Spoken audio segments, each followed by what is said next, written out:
PTE Helper. The Human Rights Act can be seen as far-reaching and some would argue controversial in the UK's history of rights.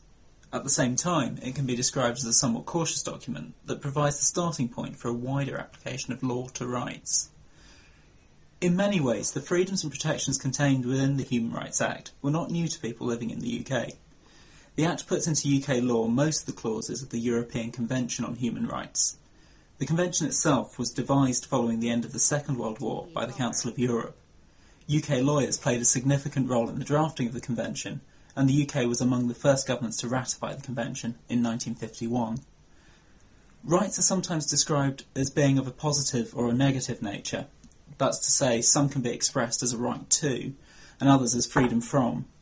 The 1998 Act puts into place 15 specific rights and freedoms, which include rights to liberty and security, a free trial, free expression, free elections, and the right to marry and to found a family.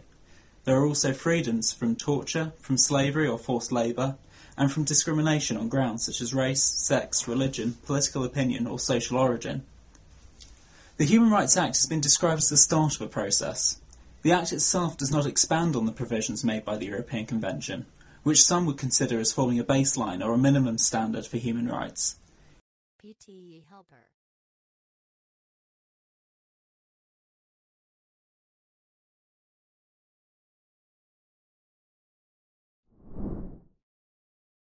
PTE Helper. One of the most amazing things that happened, even in my lifetime, is the prediction of cosmology.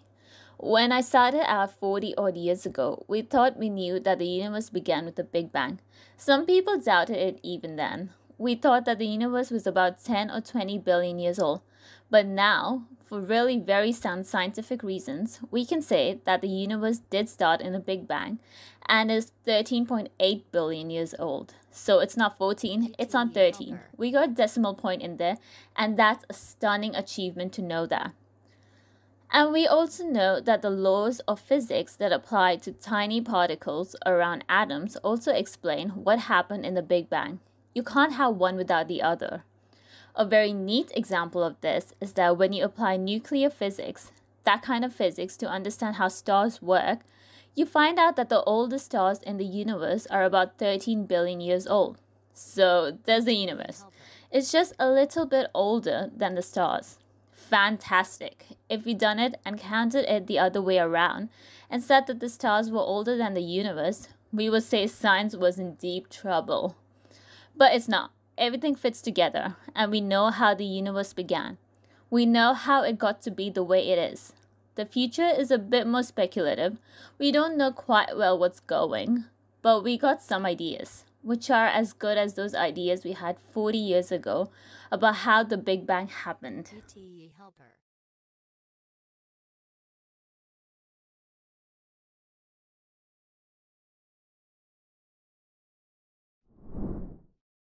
PTE Helper.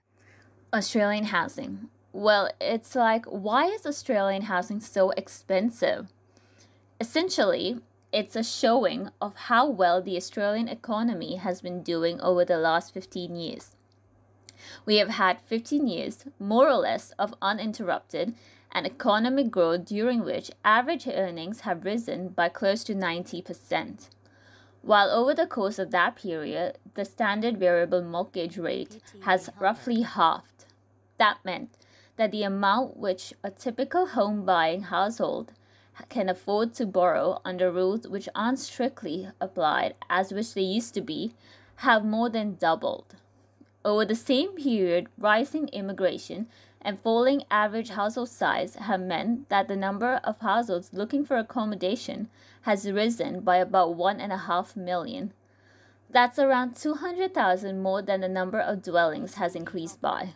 So you have had a substantial increase in the purchasing power of household, no net increase in the supply of housing, and hence, all that addition purchasing power has gone into pushing up the price of housing. PTE Helper.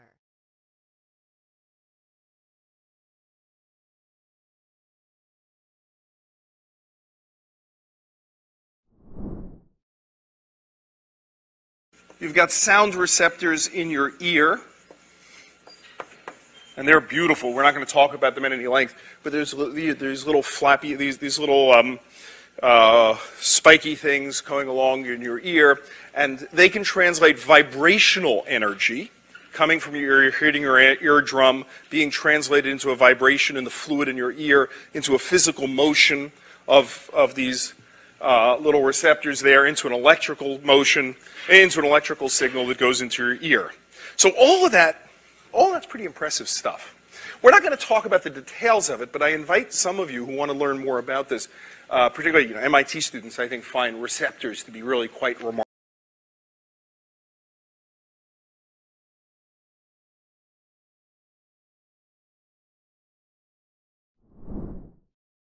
PTE Helper. One of the things that was going on during the Great Depression was the beginning of the sort of modern food technology that rules, the way Americans eat today.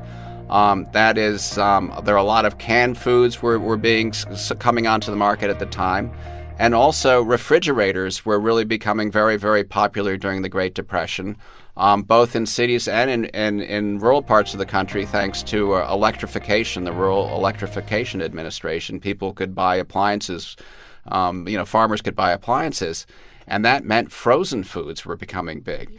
At that time, few people could afford to buy them during the early years of the Great Depression, but, gradually these things picked up.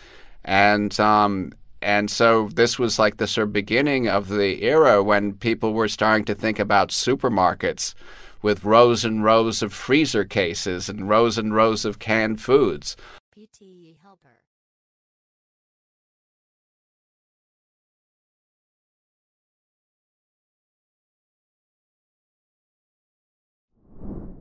PTE Helper. What is the literal definition of risk? Because this course is risk analysis, so what do we mean by risk? And when you go to the dictionary and you look at the definition of risk, this is the literal definition of risk. What you see is that these definitions, for example, a possibility of loss or injury, a dangerous element or factor, the chance of loss, the degree of probability of such loss, and so on.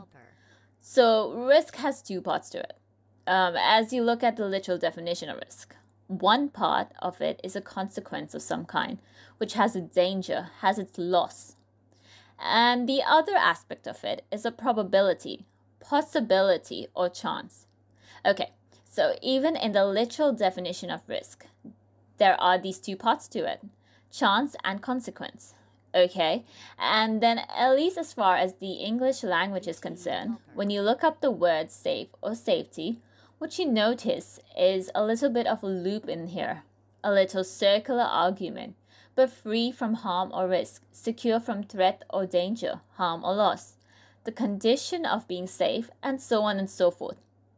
And what I take out of that, at least at the level we're discussing today, when we're talking about safe, at least in English language, we're talking about an absolute something is either safe or it's not safe.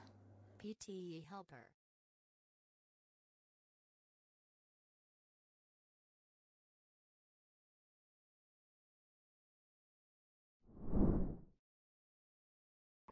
So, various conclusions.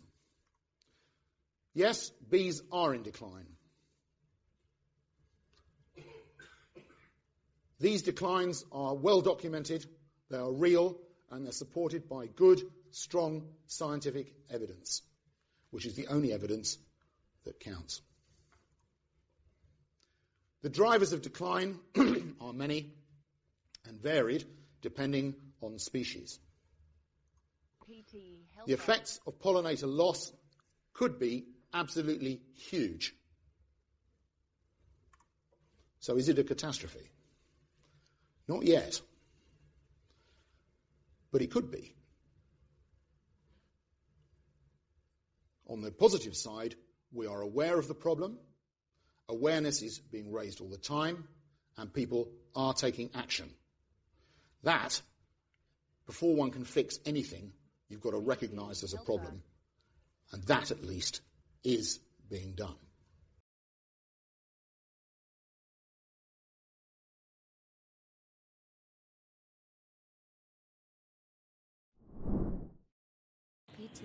Helper. There was another study published much earlier. This goes back 15 years, done by some Canadian researchers. This is interesting and even probably a better designed study. They got 31 obese women.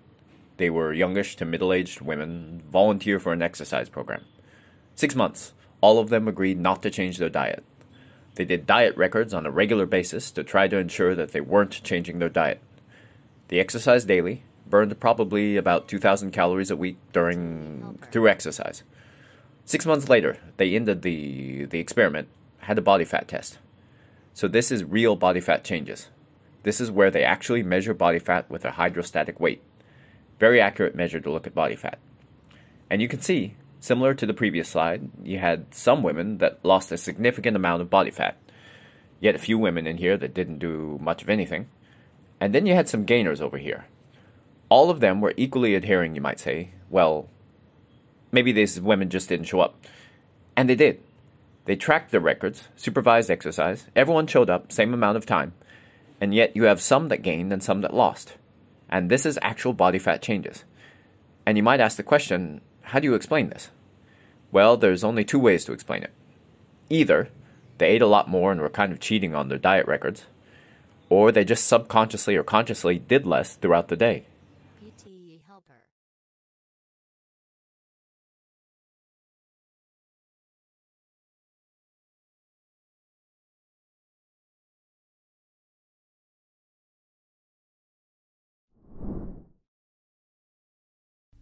We are going to look at a very interesting and important place today. It is called Mars, which is not far away from Earth. Mars is an interesting neighboring planet to Earth with a similar geological surface and landscape, such as the desert covered with rocks. Although there has not yet been evidence for the existence of water yet, the trace of heavy gases has existed on Mars for billions of years. Traces of a great amount of water in icy form, just like mountains, has been found. There is not much atmosphere, but rare gases are still found. It is possibly because heavy gases do not evaporate within a low gravity. The low gravity on Mars indicates that there may be a thin layer of the atmosphere on Mars. Therefore, Mars might be the most ideal destination other than Earth.